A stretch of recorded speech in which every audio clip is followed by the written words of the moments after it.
নমস্কার। আজকে রান্না করবো আমার এক মামনির আবদারে নিরামিষ খিচুড়ি। নিরামিষ খিচুড়ি রান্না করার জন্যে নিয়ে নিলাম এক বাটি মুগের ডাল। নিয়ে ডালটা শুধু কড়াইতে দিয়ে ভালো করে ভেজে নিচ্ছি। ভাজিয়ে নিয়ে হয়ে গেছে। এবার দিয়ে দিলাম কড়াইতে তেল দিয়ে সর্ষের তেল দিয়েছি। সর্ষের তেল দিয়ে তেলটা ভালো রেখে গেলি তারপরে দিয়ে দিলাম দুটো শুকনো জাল আর দিয়ে দিলাম পাঁচফোড়ন। দিয়ে ওইটা আবার ভালো করে নাড়াচাড়া করে দিয়ে দিলাম একটা আলু, বেশি আলু দিলাম না। আর দিলাম কয়টা কাঁঠালের বিচি। এখন কাঁঠালের সিজন, কাঁঠালের বিচি না দিলে হবে না, তাই দিয়েই দিলাম। আর দিলাম জিরে আর আদা বেটে। দিয়ে ভালো করে নাড়াচাড়াই হলুদ দিয়ে দিলাম, লবণ দিয়ে দিচ্ছি। দিয়ে আর একটু ভালো করে নাড়াচাড়া করে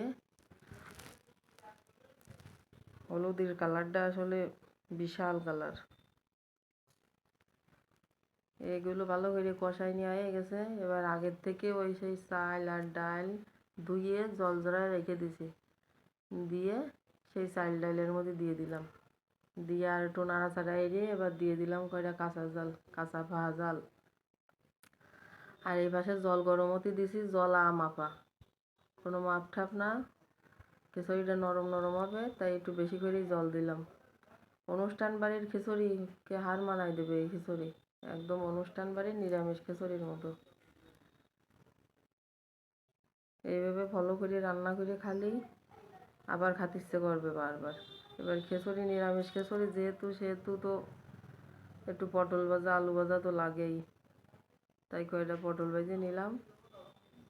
3 জন মানুষ, 3টে পটল ভাজলাম, বেশি ভাজলাম না। এবার সেই রাইস কুকারের মধ্যে দিয়ে দিছি। চাল ডাল প্রায় হয়ে যাওয়ার মতন। এবার একটু দিয়ে দিলাম 1 চামচ চিনি। আর তার মধ্যে দিয়ে দিলাম একটু দুধ দিছি বলে আর ঘি দেবো না। দুধের যে স্বাদ আছে তাতে ঘির স্বাদ হয়ে যাবে।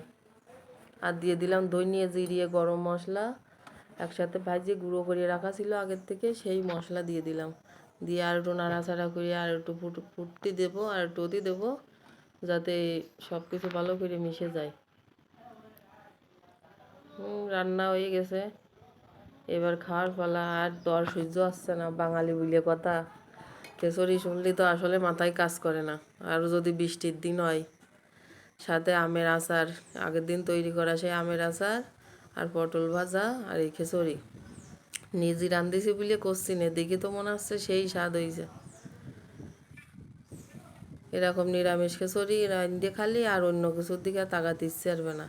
শুধু মনে হবে রাঁধি আর খাই, সে যাওয়াই যোগ্য। এবার একটু আমের আচার দিয়ে খাইয়ে দেখি, গালে দিছি, সেই স্বাদ।